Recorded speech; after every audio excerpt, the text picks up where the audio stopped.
Hello students, here I am Dr. Pradeep Kumar Khicha, Associate Professor in Department of Business Administration, SMB Government College Nathdwara.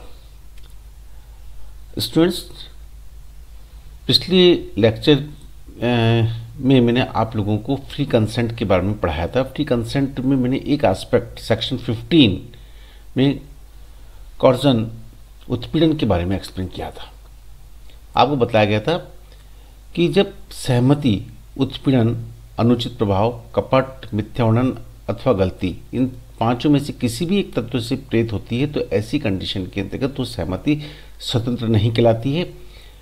प्रथम चार की दशा के अंतर्गत पीड़ित पक्षकार की इच्छा पर ऐसा अनुबंध व्यर्थ नहीं होता है और अंतिम जो गलती का एस्पेक्ट है उससे संबंधित अगर सहमति है तो ठहराव व्यर्थ हुआ। आज हम सेक्शन 16 का अध्ययन करेंगे। अनड्यू इन्फ्लुएंस, अनुचित प्रभाव। अनुचित प्रभाव द्वारा प्रेरित ठहराव उस समय कहा जाता है जबकि पक्षकारों के बीच ऐसे संबंध हों कि उनमें से कोई एक पक्षकार दूसरे पक्षकार की इच्छा को प्रभावित करने की स्थिति में है और दूसरे पक्षकार से अनुचित लाभ पाने के लिए उसने वास्तव में उस स्थिति का प्रयोग किया है। Where the relation subtending between the parties are such that one of the party is in a position to dominate the will of the other and use the position to obtain an unfair advantage over the other। अनुचित प्रभाव क्या है? अनुचित प्रभाव को समझने के लिए हम समझे प्रभाव दो प्रकार के होते हैं, एक उचित और दूसरा अनुचित। अनुचित प्रभाव जो नहीं होना चाहिए। कई बार पक्षकारों के मध्य इस प्रकार के संबंध होते हैं कि एक पक्षकार दूसरे पक्षकार की इच्छा को प्रभावित करने की स्थिति में होता है। अब ऐसी इच्छा को प्रभावित करने की स्थिति में कब हो सकता है? जबकि उनके बीच में फ्यूडेटरी रिलेशन हो, विश्वास आश्रित संबंध हो, जैसे माता पिता और बच्चों के बीच में, गुरु और शिष्य के बीच में, वकील और मुवक्किल के बीच में डॉक्टर और रोगी के बीच के जो संबंध होते हैं वो विश्वास आश्रित संबंध होते हैं, विश्वास पर आश्रित संबंध होते हैं। ऐसी कंडीशन के अंतर्गत एक पक्षकार दूसरे पक्षकार की इच्छा को प्रभावित करने की स्थिति के अंतर्गत हो सकता है। दूसरी बात, वास्तविक या आभासी अधिकार। एक व्यक्ति दूसरे व्यक्ति के ऊपर कुछ अधिकार रखता है, रियल या एपरेंट अथॉरिटी रखता है, जैसे पति पत्नी, आय का अधिकारी और व्यापारी या करदाता, नियोक्ता एवं उसका सबोर्डिनेट, अधिकारी और उसका सबोर्डिनेट, प्रधान और एजेंट। इनके बीच में एक व्यक्ति अधिकार सत्ता रखता है, दूसरे व्यक्ति के पास में अधिकार नहीं होता, तो वो अपने अधिकारों के डर के माध्यम से, अधिकारों के प्रभाव के माध्यम से दूसरे पक्षकार की इच्छा को प्रभावित करने की स्थिति के अंतर्गत होता है। देन हो सकता है मानसिक कष्ट, मेंटल डिस्ट्रेस, वृद्धावस्था, बीमारी, मानसिक पीड़ा इत्यादि के अंतर्गत एक पक्षकार दूसरे पक्षकार की इच्छा को प्रभावित करने की स्थिति के अंतर्गत हो सकता है। अन्य कमजोरियां, प्रतिभा में कमजोरी हो सकती है, निरक्षरता हो सकती है, इसके कारण भी एक पक्षकार दूसरे पक्षकार की इच्छा को प्रभावित करने की स्थिति में हो सकता है। तो पहली बात हम कहते हैं कि एक पक्षकार दूसरे पक्षकार की इच्छा को प्रभावित करने की स्थिति में हो। दूसरी बात हम कहते हैं कि उसने इस स्थिति का प्रयोग किया है। अगर एक पक्षकार दूसरे पक्षकार की इच्छा को प्रभावित करने की स्थिति में है और उसने वास्तव में इस स्थिति का प्रयोग किया है, और प्रयोग क्यों किया? अनुचित लाभ उठाने के लिए, अनुचित लाभ कमाने के उद्देश्य से इस स्थिति का प्रयोग किया और वास्तव में उसने अनुचित लाभ कमाया हो। वो तीन बातें यहाँ पे एक्सप्लेन की गई है। एक पक्षकार दूसरे पक्षकार की इच्छा को प्रभावित करने की स्थिति में हो, दूसरा उसने इस स्थिति का प्रयोग दूसरे पक्षकार के ऊपर किया हो और वास्तव में दूसरे पक्षकार के ऊपर प्रयोग करके अनुचित लाभ कमाया हो, तो हम कहेंगे कि यहाँ पर सहमति अनुचित प्रभाव से प्रेरित सहमति है। अगर पक्षकार, यहाँ देखिए मैं एक उदाहरण के माध्यम से आप लोगों को अभी समझाऊंगा कि अगर एक पक्षकार दूसरे पक्षकार की इच्छा को प्रभावित करने की स्थिति में है, वो इस स्थिति का प्रयोग करता है, किंतु वो दूसरे पक्षकार से स्थिति का प्रयोग करने के पश्चात भी दूसरे पक्षकार से किसी भी प्रकार का अनुचित लाभ नहीं कमा पाता है, अनुचित लाभ नहीं उठा पाता है, तो हमारे सेक्शन 16 के प्रभाव से ये सहमति अनुचित प्रभाव से प्रेरित सहमति नहीं मानी जाएगी। तो मतलब तीनों ही कंडीशन फुलफिल होनी चाहिए। एक पक्षकार दूसरे पक्षकार की स्थिति में इच्छा को प्रभावित करने की स्थिति में हो, उसने स्थिति का प्रयोग किया हो और स्थिति का प्रयोग करके उसने वास्तव में अनुचित लाभ उठाया हो। जैसे मान लीजिएगा एक पुलिस वाला या एक इनकम टैक्स ऑफिसर या कोई भी सीटीओ वगैरह एक दुकान पे जाता है और दुकान पे जाके अपना परिचय देता है कि मैं इनकम टैक्स ऑफिसर हूँ या मैं मान लीजिए जीएसटी से रिलेटेड अथॉरिटी हूँ। अपना परिचय देके वो ये बतलाने की कोशिश करता है कि मेरे पास में अधिकार सत्ता है जो आपके पास में नहीं है, मैं आपकी स्थिति को इच्छा को प्रभावित कर सकता हूँ। दुकान पे गया, फर्नीचर की दुकान पे गया, उसने एक सोफ़ा सेट पसंद किया। सोफ़ा सेट पे जो प्राइस टैग लगा हुआ था वो 25,000 रुपये का था। दुकानदार से उसकी रेट पूछी गई, दुकानदार ने 25,000 रुपये की रेट बताई। इनकम टैक्स ऑफिसर 5,000 रुपये देकर वो सोफ़ा अपने घर पर पहुंचाने की बात कर देता है। दुकानदार सोचता है कि अगर मैं इसको ये सोफ़ा नहीं दूंगा तो ऐसी कंडीशन के ऊपर मेरे पर ये किसी प्रकार के अधिकार का प्रयोग कर सकता है जो इसके पास में है। वो बिना किसी प्रकार का प्रतिरोध करे वो 5,000 रुपये लेकर उस सोफे को उस टैक्स ऑफिसर के घर पे पहुंचा देता है। यहाँ पर सहमति अनुचित प्रभाव से प्रेरित मानी जाएगी, क्योंकि इनकम टैक्स ऑफिसर व्यापारी की इच्छा को प्रभावित करने की स्थिति में था। उसने इस स्थिति का प्रयोग किया और प्रयोग करके वास्तव में 20,000 रुपये का अनड्यू प्रॉफिट उसने उठाया। किंतु इसके विपरीत हम ये बात कहें कि इनकम टैक्स ऑफिसर अपना परिचय देकर दुकान पे 5,000 रुपये देकर सोफ़ा लेने की कोशिश करता है। दुकानदार कहता है सब आप 25,000 रुपये देंगे तो ही सोफ़ा आपके पास में आ पाएगा, अदरवाइज मैं आपको सोफ़ा नहीं दे सकता हूँ। उसने उस स्थिति का प्रयोग किया, अपने अधिकार सत्ता का प्रयोग करने की कोशिश की, किंतु दूसरे पक्षकार के द्वारा मना कर दिया गया, अर्थात वो किसी भी प्रकार से अनुचित लाभ नहीं कमा पाया। अनुचित प्रभाव से प्रेरित सहमति नहीं मानी जाएगी। तो अनुचित प्रभाव से प्रेरित सहमति के संदर्भ में जो तीनों ही बातें यहाँ पर एक्सप्लेन मैं आपको कर रहा हूँ कि एक पक्षकार दूसरे पक्षकार की इच्छा को प्रभावित करने की स्थिति में हो, और इच्छा को प्रभावित करने की स्थिति में क्या होगा, जब उनके बीच में फिडेलिटी रिलेशन हो सकते हैं, विश्वासपात संबंध हो सकते हैं, एक पक्षकार दूसरे पक्षकार के ऊपर अधिकार सत्ता रखने वाली स्थिति में हो सकता है, या मानसिक कष्ट की दशा के अंदर। अब जैसे एक वृद्ध व्यक्ति है, अब वृद्ध व्यक्ति की देखरेख करने के लिए उसका कोई निकट रिश्तेदार नहीं है, एक दूर का रिश्तेदार आता है, वो कहता है कि मैं आपकी सेवा कर दूंगा किंतु आपकी समस्त संपत्ति मेरे नाम कर दो। अब वृद्ध व्यक्ति नहीं चाहते हुए भी उस व्यक्ति के नाम पर अपनी समस्त संपत्ति कर देता है। क्यों कर देता है? क्योंकि वो इस स्थिति के अंतर्गत है, वो शारीरिक रूप से बहुत अधिक कमज़ोर हो चुका है, वृद्धावस्था है, बीमारी है, मानसिक पीड़ा इत्यादि के कारण उसने क्या किया, सब समस्त संपत्ति उस दूर के रिश्तेदार के नाम पे कर दी। कहा जाएगा अनुचित प्रभाव से प्रेरित सहमति है। इसी प्रकार से कई बार अन्य कमजोरी हो सकती है, प्रतिभा में कमजोरी हो सकती है, निरक्षरता इत्यादि के कारण भी ऐसी स्थिति का प्रयोग किया जा सकता है। तो हमारा कानून कहता है कि इस स्थिति का वो प्रयोग करके वास्तव में अनुचित लाभ कमाएगा, तो ऐसी कंडीशन के अंतर्गत ये सहमति अनुचित प्रभाव से प्रेरित मानी जाएगी। और अनुचित प्रभाव से प्रेरित सहमति पीड़ित पक्षकार की इच्छा पर निर्भर करती है। पीड़ित पक्षकार चाहे तो ऐसे ठहराव का प्रवर्तन करवा सकता है और चाहे तो ऐसे ठहराव को समाप्त कर सकता है। तो पीड़ित पक्षकार की इच्छा पे ऐसा अनुबंध व्यर्थ नहीं होगा, न्यायालय के द्वारा अनुबंध को रद्द किया जा सकता है और स्वयं पीड़ित पक्षकार अनुबंध को स्वयं भी निरस्त कर सकता है। सेक्शन 19A के अंतर्गत इसके प्रभाव बताए गए। अब प्रश्न उठता है कि बर्डन ऑफ प्रूफ मतलब अनुचित प्रभाव को सिद्ध करने का भार किसके ऊपर रहेगा। साधारण परिस्थिति में जो व्यक्ति अनुबंध को निरस्त करना चाहता है, मतलब पीड़ित पक्षकार को ये सिद्ध करना पड़ेगा कि दोनों पक्षकारों के मध्य इच्छा को प्रभावित करने वाले संबंध थे और इनका प्रयोग अनुचित लाभ उठाने के उद्देश्य से किया गया। दूसरा पक्षकार ये सिद्ध करेगा कि उनके मध्य इच्छा को प्रभावित करने वाले संबंध नहीं थे या अनुबंध में पर्याप्त प्रतिफल है और पीड़ित पक्षकार को समस्त महत्वपूर्ण तथ्यों के संदर्भ में जानकारी दे दी थी। दूसरा पक्षकार इस तथ्य को प्रस्तुत करने की कोशिश करेगा। अब यहाँ पर अनुचित प्रभाव के अंतर्गत में एक बात और आप लोगों को समझाना चाहूँगा, वो है पर्दानशील महिलाएं अथवा अनुचित दबाव।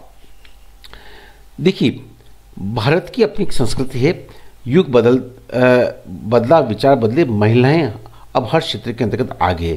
किंतु यहाँ पर ये चर्चा की जा रही है वह यह है कि जो महिलाएं मकान की चारदीवारी में रहती है, पर्दा अथवा घूंघट करती है, बोलती नहीं है, सांसारिक जीवन के तथ्यों और कानूनों का उसको ज्ञान नहीं है, ऐसी महिलाओं को हम पर्दानशीन महिलाओं की श्रेणी में रखते हैं। ऐसी महिलाओं पर सरलता से अनुचित दबाव या अनुचित प्रभाव का प्रयोग किया जा सकता है। अधिनियम में इसके बारे में निम्न तथ्य बतलाए गए हैं।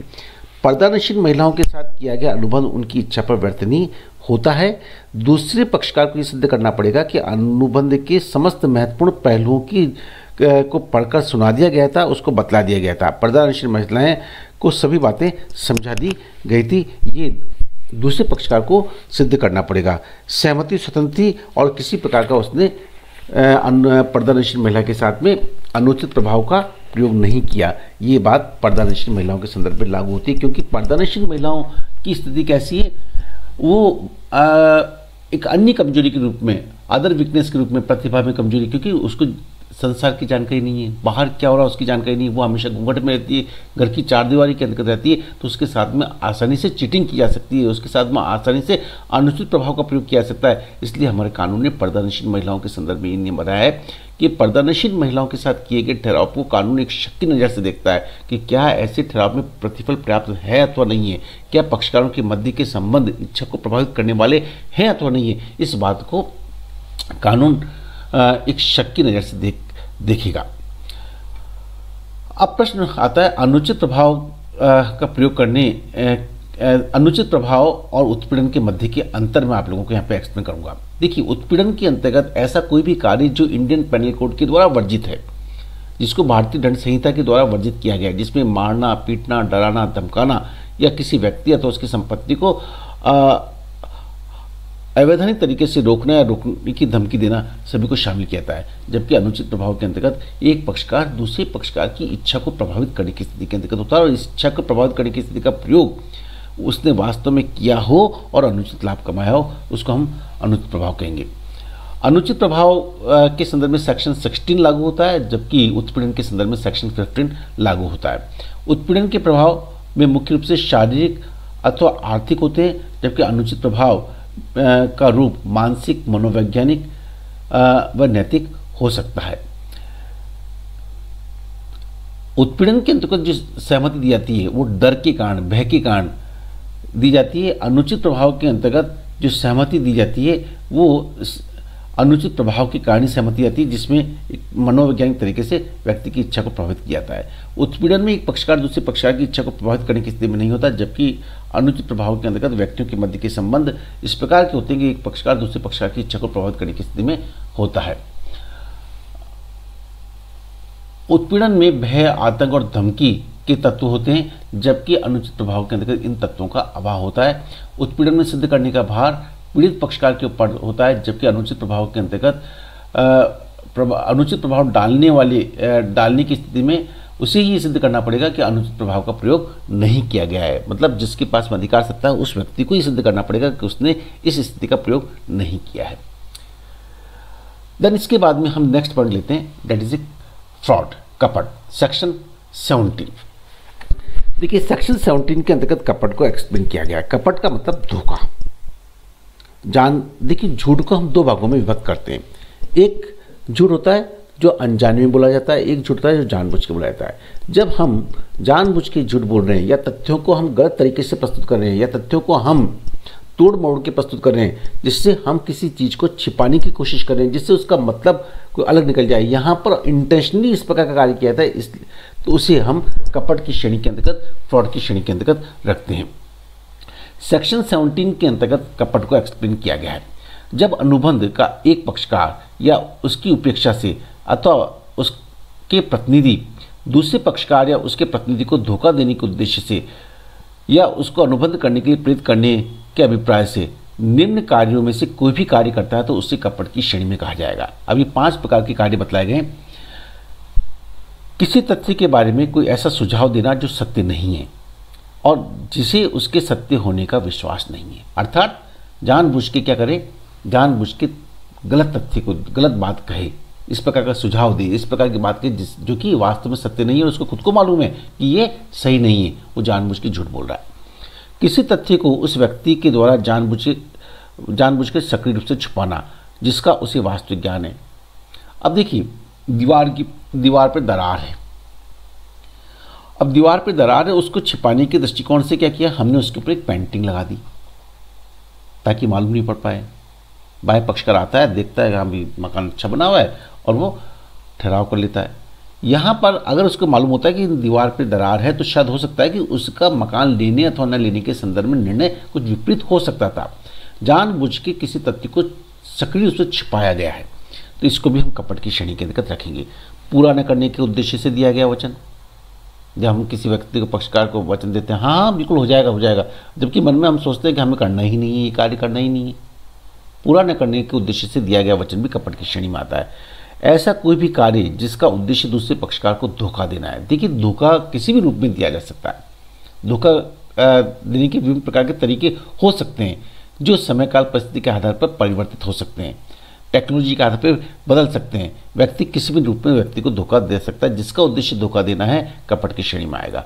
कोई ऐसा कार्य अथवा भूल जो राजनियम के द्वारा विशेष रूप से कपट में घोषित कर रखी है, हमारे कानून ने जिसको विशेष रूप से कपट में घोषित कर रखा है, ऐसा कार्य भी कपट की श्रेणी के अंतर्गत आता है। Fraud means and include any of the following act committed by a party to a contract और with convenience or by his agent with an intent to deceive another party thereto, or his agent, or to induce him to enter into the contract. The suggestion as a fact of that which is not true by one who does not believe it to be true. The active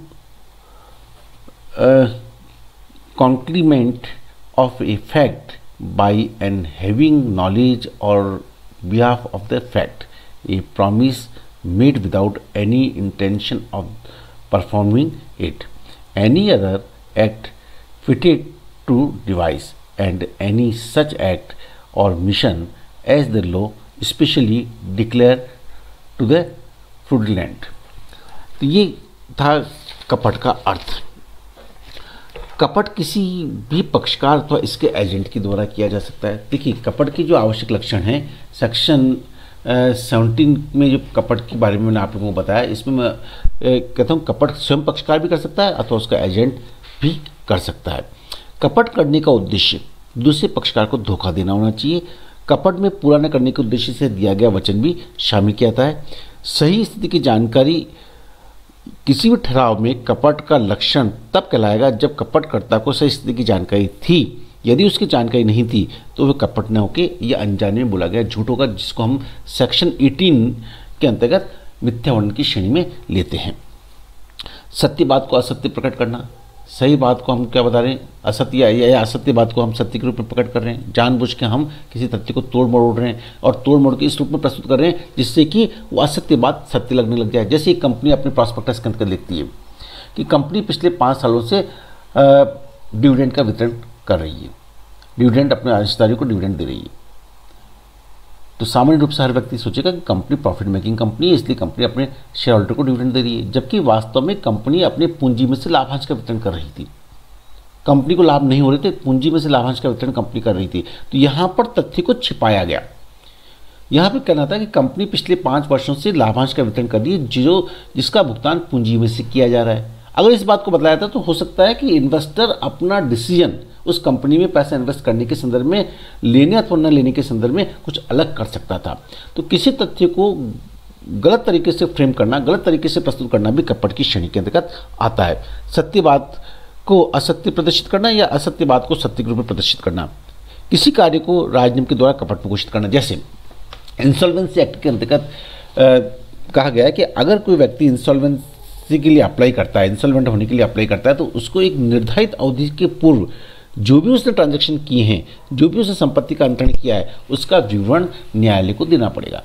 अर्थात वो अपनी संपत्ति का विवरण एक निर्धारित अवधि के पूर्व नहीं कर सकता है। कपट के उद्देश्य से आपने क्या किया, अपने रिश्तेदारों को, अपने मिलने वालों को संपत्ति का अंतरण कर लिया।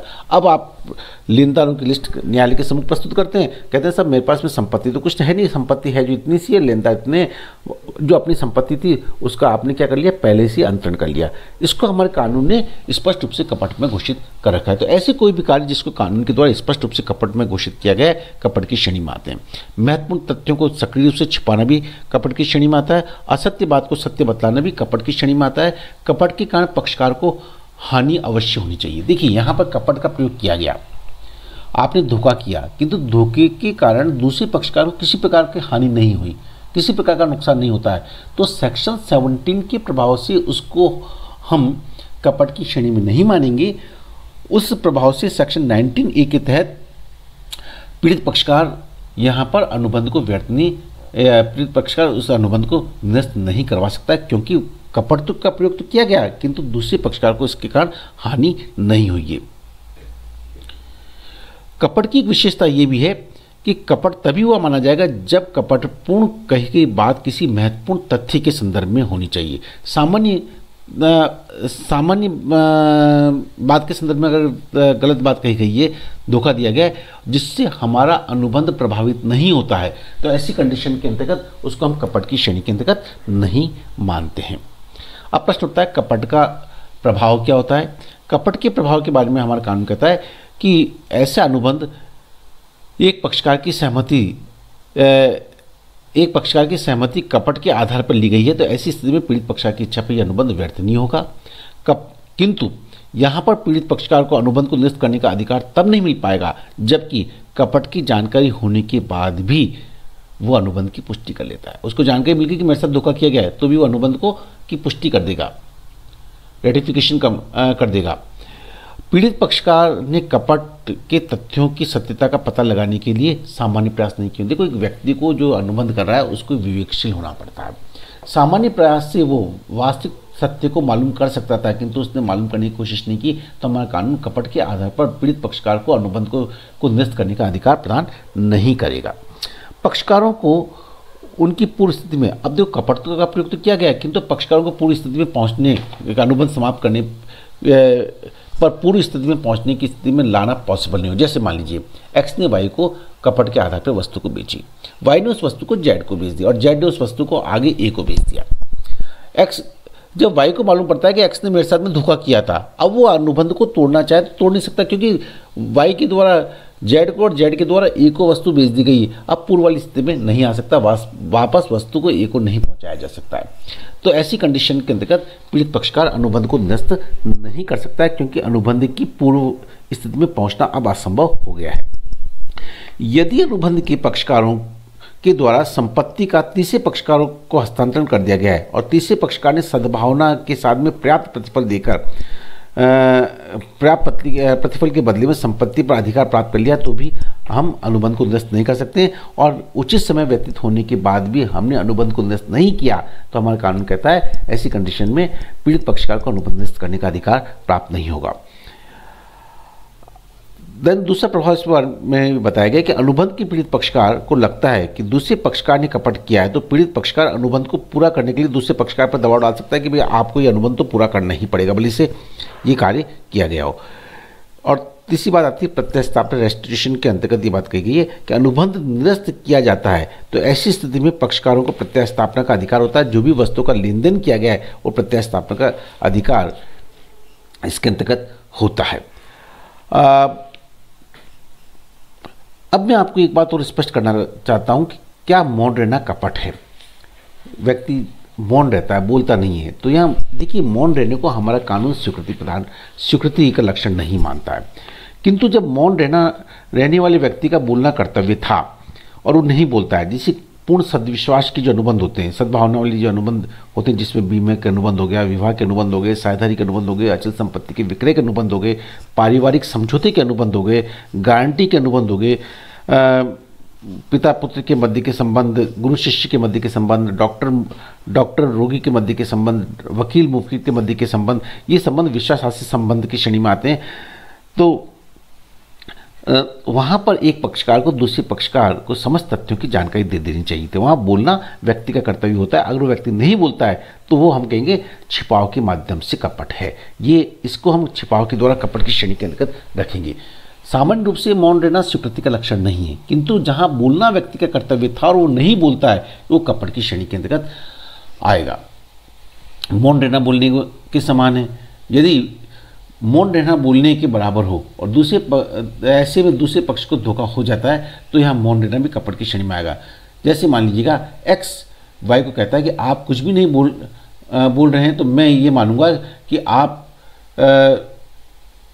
जो वस्तु मुझे सप्लाई कर रहे हैं वो वस्तु सही है, जबकि वास्तव के अंतर्गत वस्तु खराब थी, वस्तु गड़बड़ थी, उसके अंतर्गत वो लक्षण नहीं थे जिस आधार पर वस्तु खरीदी जा रही है। सामने वाला व्यक्ति नहीं बोल रहा है, सक्रिय छिपाव के माध्यम से कपट माना जाएगा, ये कपट की श्रेणी में आएगा। तो ये थे कपट के संदर्भ में महत्वपूर्ण बातें। अब आता है नेक्स्ट पॉइंट, मिथ्या वर्णन। मिथ्या वर्णन अज्ञानतावश बोली गई झूठ है।